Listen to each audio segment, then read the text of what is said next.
40 days of bombs, missiles and threats. And yesterday a ceasefire was announced. Trump posted on Truth Social. He said, and I am quoting directly, "We have already met and exceeded all military objectives." Iran's National Security Council also posted. They said, "Good news to the dear nation of Iran.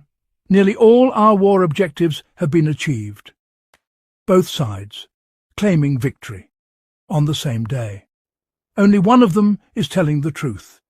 And in this video we are going to show you which one, using nothing but logic and facts. But before we do that, we need to tell you something that every mainstream channel is completely ignoring right now.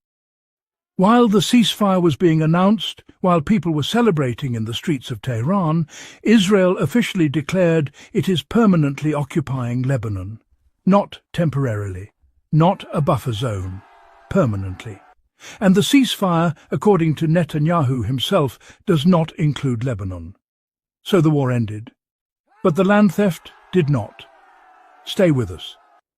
Because this story goes much deeper than any headline you have seen today. Here is what we are going to break down in this video. 1. Why this ceasefire is actually Iran's victory, not America's. 2. The truth about the Strait of Hormuz that nobody in mainstream media will explain properly. 3.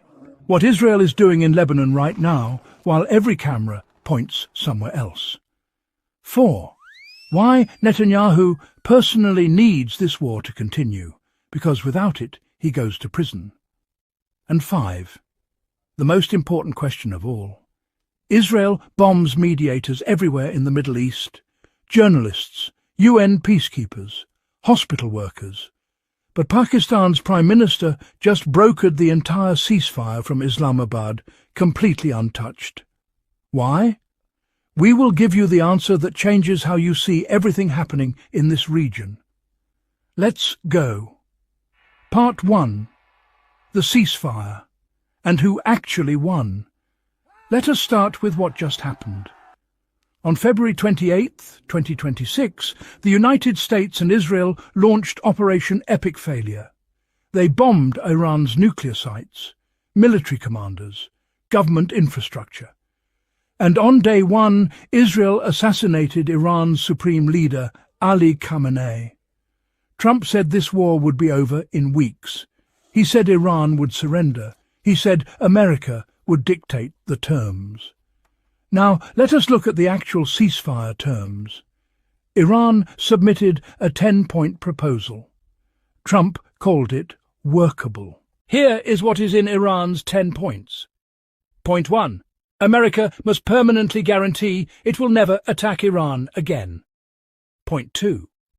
Iran keeps full control of the Strait of Hormuz. Point 3. Iran keeps its right to enrich uranium for its nuclear program. Point 4. The war against all of Iran's allies ends, including in Lebanon. Point 5. All American sanctions on Iran are removed. Point 6. All United Nations Security Council resolutions against Iran are cancelled. Point 7. All International Atomic Energy Agency resolutions on Iran's nuclear program are dropped. Point 8. All frozen Iranian assets are returned. Point 9. Iran receives full compensation for war damage. Point 10. All United States combat forces withdraw from military bases across the Middle East. That is not a surrender.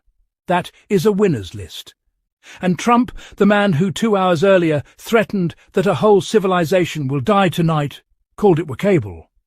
From a civilization will die tonight to workable in 118 minutes. Now, let us compare that to what America originally demanded. America's 15-point plan, delivered through Pakistan, included this. Iran must dismantle its nuclear facilities at Natanz, Fordow and Isfahan. Iran must accept limits on its missiles. Iran must immediately reopen the Strait of Hormuz. All of that in exchange for a 30-day pause in bombing. Iran looked at that plan and called it, and we are quoting, extremely maximalist and unreasonable. They were right, and the world agreed. So, who won? Iran rejected America's terms completely. Iran submitted its own terms. America called those terms workable. The talks are now happening in Islamabad on Friday, April 10th, based on Iran's 10-point framework. Iran's Supreme National Security Council said, "Our hands remain on the trigger." That is not the language of a country that lost. Part 2. The Strait of Hormuz. The lie that no one explains. Now here is the part where mainstream media completely fails us. Trump's biggest demand throughout this entire war was reopen the Strait of Hormuz. He threatened to bomb Iran's bridges. He threatened to destroy Iran's power plants. He threatened to wipe out Iranian civilization if Iran did not reopen the strait. Here is the question we need to ask. Who closed the Strait of Hormuz? Before February 28, 2026, the Strait of Hormuz was completely open. 135 ships passed through it every single day. 20% of the world's oil. Moving freely, normal business. Then the United States and Israel launched the war on February 28th. They bombed Iran, killed Iran's supreme leader, destroyed nuclear sites, and Iran's response the very next day was to close the strait. The strait was open. America started the war. Iran closed the strait as retaliation. Then Trump spent 40 days demanding Iran reopen the strait that was open before he started bombing. Let us give you the simplest possible analogy. You punch your neighbor in the face. He locks his front gate so your friends cannot use his driveway. You then go on television and say, "This man is holding the neighborhood hostage with his locked gate." And you demand he unlock it as a condition for you to stop punching him. That is exactly what happened with the Strait of Hormuz. And the global media called it Iran's aggression. But here is what they also did not tell us. Iran's closure was not random. Iran allowed ships from Pakistan, India, China, Russia, Turkey and Iraq to pass safely. They were blocking vessels from the United States, Israel and their direct allies only. This was not an act of desperation. This was a precise, intelligent economic weapon. Iran was telling the world, "You allowed America to bomb us. You will feel the economic consequences." And the world felt it immediately. Iraq, the world's sixth largest oil producer, cut production by 70%. Qatar Energy invoked force majeure. Shell followed. Kuwait Petroleum followed. Oil prices hit $126 a barrel, the biggest energy disruption since the 1970s oil crisis. American gas prices at the pump spiked more than 30% in a single month. Trump said, and we are quoting, "We haven't needed it and we don't need it." His own voters were paying $4 a gallon. And the president said, "America doesn't need the strait." That is not a policy. That is a man who did not think through the consequences of someone else's war. Part 3. The deal that was murdered before the war even started. Now we need to show you something that will change how you understand this entire conflict. The mainstream narrative is, America went to war because Iran was building nuclear weapons and being aggressive. Here are the actual facts. On February 25th, 2026, 3 days before the war, Iran's Foreign Minister Abbas Araghchi made a public statement. He said a historic agreement with the United States was within reach. He said diplomacy must be prioritized. He said Iran does not want nuclear weapons. The next day, February 26th, A third round of indirect peace talks happened in Geneva, mediated by Oman. Oman's Foreign Minister Badr al-Busaidi went on record. He said a breakthrough had been reached. He said Iran had agreed to never stockpile enriched uranium. He said Iran had agreed to full verification by the International Atomic Energy Agency. He said peace was, his words, within reach. Talks were scheduled to resume on March 2nd. The next morning, February 28th, America and Israel bombed Iran. The United Nations Secretary-General said, and we are quoting, "The attacks occurred following the third round of indirect talks, squandering an opportunity for diplomacy." Oman's foreign minister, the actual mediator, said he was dismayed. He said active and serious negotiations have yet again been undermined. He said, "This is not your war." We want you to read those words carefully, yet again, not for the first time, not a surprise, again. Because here is the pattern we need to understand. A deal gets close. The deal gets killed. The war starts. This happened not once, not twice. This is the established pattern of this conflict. And now we need to ask the question that changes everything.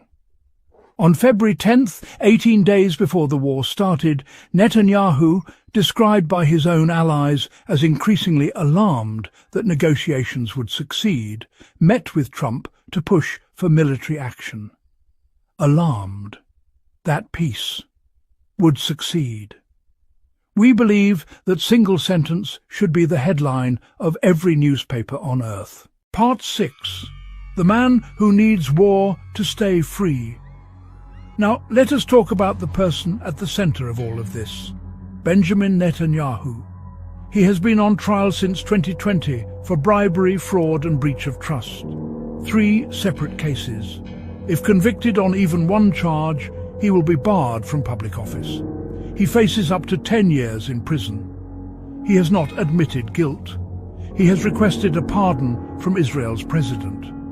Trump himself wrote a personal letter to Israel's president requesting Netanyahu be pardoned.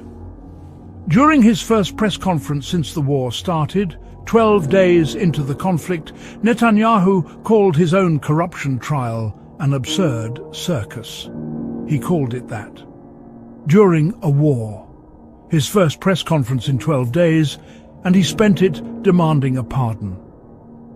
An American senator described this conflict as an incoherent war launched at the incessant urging of Netanyahu. He said a major two-front war postpones Netanyahu's corruption trial, keeps him out of jail, and enhances his political standing ahead of elections due by October 2026. Let us be completely clear about this equation. War equals no trial dates. War equals election boost. War equals land acquisition in Lebanon. War equals distraction from Gaza accountability. War equals the ICC arrest warrant becomes politically irrelevant. Netanyahu cannot even travel to most countries in the world without risking arrest.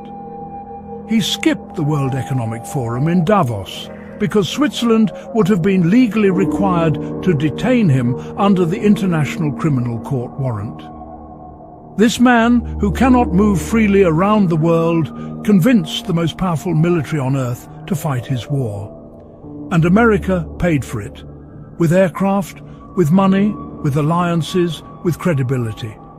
One F-35 damaged by Iranian fire, the first time in history. 4 F-15. Strike Eagles lost, 1-10. Thunderbolt shot down, 1 E-3 Sentry surveillance aircraft destroyed, 17 Reaper drones destroyed, multiple refueling tankers damaged. Italy refused American warplanes permission to land in Sicily. Spain blocked American planes from its airspace. France blocked planes heading to Israel. These are NATO allies, America's own partners, saying no. NATO is fracturing. The dollar weakened. Global energy markets disrupted for 40 days.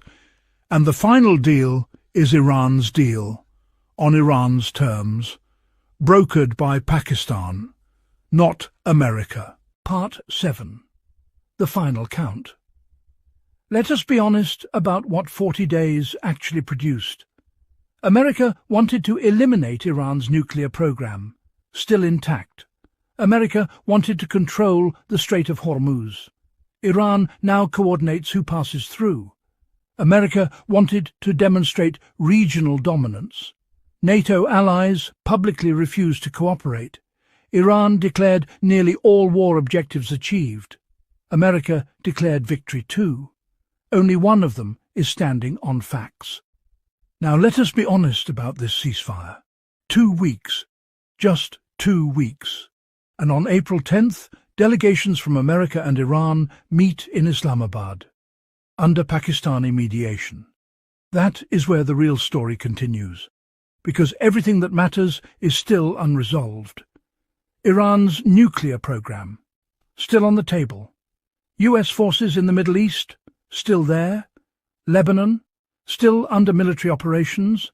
Sanctions, still being negotiated. Iranian compensation demands, still open. The Islamabad talks will tell us everything. Will America accept Iran's 10 points fully? Will Iran get its nuclear enrichment right recognized permanently? Will US forces actually withdraw from the region? Or will the talks collapse and the military operations resume in 2 weeks? We are watching closely, and we will report everything. But while the world waits for Islamabad, on the very day the ceasefire was announced, Israel launched what it called Operation Eternal Darkness. Over 100 strikes across Lebanon within 10 minutes. No warnings issued to civilians, residential neighborhoods, busy commercial streets, rush-hour traffic.